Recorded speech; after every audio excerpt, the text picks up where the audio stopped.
ఇప్పుడు మనం కారణాంక విభజన అనే చాప్టర్ గురించి మనం డిస్కస్ చేద్దాం. ఇప్పుడు ఇందులో కారణాంక విభజన అంటే ఏదైనా ఒక సంఖ్యని కొన్ని కారణాంకాలుగా రాయటం. సపోజ్ మనం 72 నెంబర్ తీసుకున్నాం. దీన్ని రెండు సంఖ్యల లబ్ధంగా రాయటం. రెండు సంఖ్యల లబ్ధంగా రాయటం అంటే 8, 9, 72. దీన్ని ఇలా రాస్తాం. ఇంకా ఎక్కువ సంఖ్యల లబ్ధంగా రాయాలంటే దీన్ని ఇంకా ఎలా రాయొచ్చు? 8ని 2 ఇంటూ 2, 9ని 3 ఇంటూ 3. అంటే దీన్ని కారణాంకాల కింద రాయాలంటే 2 into 2 into 2 into 3 into 3 into 3. అలాగే దీనికి ఉన్న కారణాంకాలను కూడా మనం చూసుకున్నాం అనుకోండి. దీనికి ఏమేమి కారణాంకాలు ఉన్నాయి? మొదటిగా మనం ఏం చూసుకోవాలి? ఒకటో ఎక్కువ ఎన్నిసార్లు పోతుందో చూసుకోవాలి. ఒకటో ఎక్కువ ఎన్నిసార్లు పోతుంది? 72, 72. సపోజ్ రెండో ఎక్కువ ఎన్నిసార్లు పోతుంది? 2 36, 72. అలాగే మూడో ఎక్కువ ఎన్నిసార్లు పోతుంది? మూడో ఎక్కువ 24, 3, 72. అలాగే నాలుగో ఎక్కువ ఎన్నిసార్లు పోతుంది? 18, 4, 72. అలాగే ఐదో ఎక్కం పోదు. అలా చూసుకోవాలి. ఏ ఎక్కలు పోతాయో అందులో చూసుకోవాలి. ఆరో ఎక్కం పోతుంది. ఆరో ఎక్కం ఎన్నిసార్లు పోతుంది? 12 సార్లు పోతుంది. ఏడో ఎక్కం పోదు. ఎనిమిదో ఎక్కం పోతుంది. 8, 9, 72.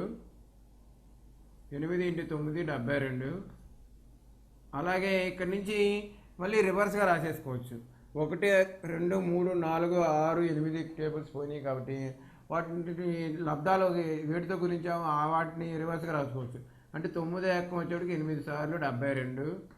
తర్వాత 12 ఎక్కం 6 సార్లు 72. అలాగే 18 ఎక్కం 4 సార్లు 72. 24 ఎక్కం 3 సార్లు 72.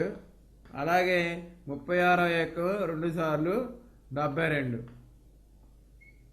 అలాగే 72 ఎక్కం ఒకసారి 72. దీన్ని కారణాంకాల లబ్ధంగా రాయడం అంటాం. ఈ కారణాంకాల లబ్ధంగా రాయడాన్ని నెంబర్లకి అయితే ఇలా చెప్పుకుంటాం, అంకెలకైతే. అదే ఇప్పుడు మనం వచ్చేవాడికి ఈ కారణాంక విభజన చరరాశులకి మనం చేస్తాం. ఈ చరరాశుల కారణాంక విభజన ఎలా చేస్తామంటే ఇవి ముందు మనకి ఇవి కారణాంకాలకు కట్టడం వస్తే ఆ చరరాశుల కారణాంకాలు కూడా తేలిగ్గా మనం కనుగొనవచ్చు. అలాగే ఇదే విధంగా ఇంకొక లెక్క చేద్దాం. మనం 96 ఉంది. 96ని కారణాంకాలుగా రాద్దాం. 96 ఏం ఎక్కలు పోతుంది కారణాంకాలు లబ్ధంగా అంటే? ఒకటో ఎక్కం 96 సార్లు. అలాగే రెండో ఎక్కం 48 సార్లు. మూడో ఎక్కం 32 సార్లు. నాలుగో ఎక్కం 24 సార్లు. అలాగే ఐదో ఎక్కం పోదు. ఆరో ఎక్కం పోతుంది. ఆరో ఎక్కం ఎన్నిసార్లు పోతుంది? 16 సార్లు. అలాగే ఏడో ఎక్కం పోదు. 8ో ఎక్కం పోతుంది. 8 ఎన్నిసార్లు పోతుంది? 12 సార్లు. అలాగే ఇంకా 9ో ఎక్కం పోదు. 10ో ఎక్కం పోదు. 11 ఇంకా నుంచి ఇంకా మళ్ళీ మనం రివర్స్గా రాసుకోవచ్చు. రివర్స్గా అంటే మనకు తెలుసు కదా, వీటిని 12 8, 16 6, 24 4, 32 3, 48 96 1 ఇలా రాసుకుంటాం. ఇప్పుడు దీన్ని ఎలా రాస్తాం? 12 8, 8. అలాగే 16 ఇంటూ 6, 24 ఇంటూ 4, అలాగే 32 ఇంటూ 3, 48 ఇంటూ 2, 96 ఇంటూ 1. ఈ విధంగా మనం నెంబర్స్ని అయితే ఇలా రాస్తాం. అలాగే ఈ నెంబర్స్ని కారణాంకాల విభజన తెలిసిందంటే మనం చరరాశుల కారణాంకాలు కూడా తేలిగ్గా కనుగొనవచ్చును. ఇప్పుడు మనం సామాన్య కారణాంకాలు కనుక్కుంటాం. సామాన్య కారణాంకాలు కనుగొనడం అంటే దీన్నే మనం గసాబా కట్టడం అని కూడా అంటారు. మామూలుగా సంఖ్యలకి గసాబా కట్టినట్లుగా చరరాశులకు కూడా గసాబాలా కట్టుకోవాలి. మనం ముందుగా ఫస్ట్ ఉదాహరణ కింద ఒక 2 సంఖ్యలు తీసుకొని సామాన్య కారణాంకాలు కనుగొన్నాం. సామాన్య కారణాంకాలనే మనం గసాబా అంటాం. గసాబా అంటే గరిష్ట సామాన్య భాజకం అంటాం. ఇందులో ఏంటంటే సపోజ్ మనం 20, 25 ఉంది. ఈ 2 సంఖ్యల యొక్క సామాన్య కారణాంకాలను కనుక్కుందాం. సామాన్య కారణాంకాలు అంటే 20ని ఏం రాస్తాం మనం? 2 ఇంటూ 2 ఇంటూ 5. దీన్ని 20ని కారణాంకాలుగా రాయాలంటే 2 ఇంటూ 2 ఇంటూ 5 రాసాం. అలాగే 25కి వచ్చేవాడికి 5 ఇంటూ 5 రాసాం. ఈ రెండాటిలో ఉన్న ఉమ్మడి కారణాంకాన్ని సామాన్య కారణాంకం అంటాం. ఈ రెండాటిలో గల ఉమ్మడి కారణాంకం ఏంటి? 5 ఉమ్మడి కారణాంకం. కాబట్టి 20, 25ల ఉమ్మడి కారణాంకం 5. ఉమ్మడి కారణాంకం ఎంత 5. ఓకే. అలాగే తర్వాత లెక్క మనం చరరాశులకి చేద్దాం. 8x 24 ఒక దాంట్లో చరరాశి ఉంది, ఒకటి స్థిర రాశి. ఈ రెండాటి లెక్క సామాన్య కారణాంకం కనుక్కుందాం. సామాన్య కారణాంకం చూడండి, మొదటి లెక్క 8x 24. ఈ రెండాటి లెక్క సామాన్య కారణాంకం కనుక్కుంటాం. దీంట్లో అంటే ఉమ్మడిగా ఉన్న నెంబర్ని తీసుకుంటాం. మనకి చరరాశి ఎలాగా ఉమ్మడిగా లేదు కాబట్టి ఒక ఉమ్మడి సంఖ్య వస్తుంది. ఆ ఉమ్మడి సంఖ్యని తీసుకుందాం. 8xని ఎలా రాద్దామంటే 8ని మనం మామూలుగా 2 2 4 4 2 8 అంటే 2 × 2 × 2 కింద రాస్తాం. ఎక్స్ని ఎక్స్గానే రాస్తాం. అలాగే 24ని ఎలా రాస్తామంటే 24ని 2 × 2 × 2 8 3 24. అంటే ఇక్కడ మనకు ఉమ్మడిగా ఉన్న కారణాంకాలు మనకి రెండాటిలో కామన్గా 8 టేబుల్ పోతుంది, 8వ ఎక్కం పోతుంది కాబట్టి 8 అని చెప్పొచ్చు. కానీ మన చిన్న సంఖ్యలు లబ్ధంగా రాసుకొని చేస్తే మనకి ఇంకా ఈజీగా వస్తుంది. ఇందులో ఉమ్మడిగా ఈ 2 ఉంది, ఈ 2 ఉంది. అలాగే ఉమ్మడిగా ఈ 2 ఉంది, ఈ 2 ఉంది. అలాగే ఉమ్మడిగా ఈ 2 ఉంది, ఈ 2 ఉంది. కాబట్టి దీంట్లో సామాన్య కారణాంకం అంటే ఏం రాస్తామంటే సామాన్య కారణాంకము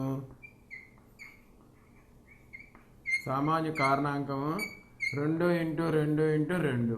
అంటే దీని యొక్క సామాన్య కారణాంకం ఎంత 8. అలాగే తర్వాత లెక్క చేద్దాం.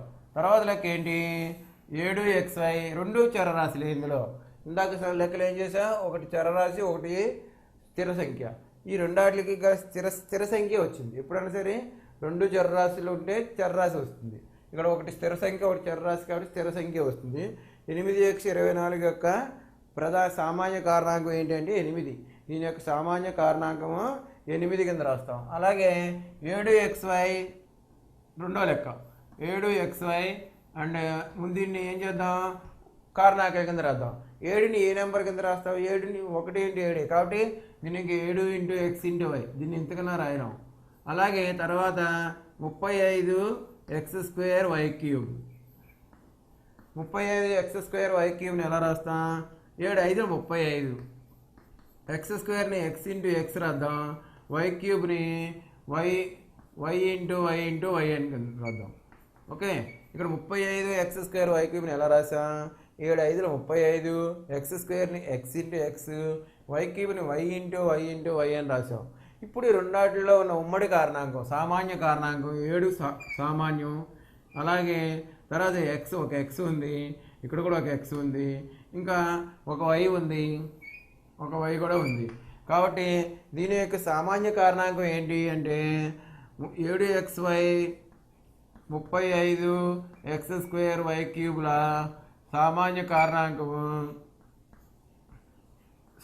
కారణాంకము ఎంత వచ్చింది మనకి, ఏమేమి వచ్చింది ఉమ్మడిగా 7 వచ్చింది, x వచ్చింది, y వచ్చింది. కాబట్టి 7xy అని రాస్తాం. దీని యొక్క సామాన్య కారణాంకము 7xy. ఇప్పుడు మనం ఏంటంటే ఇందులో సామాన్య కారణాంకాలు కనుక్కొని చూసాం. మొదటిగా మనం ఏంటంటే మనం ఉదాహరణ కింద ఒక 20 25 అనే 2 నెంబర్లు తీసుకున్నాం.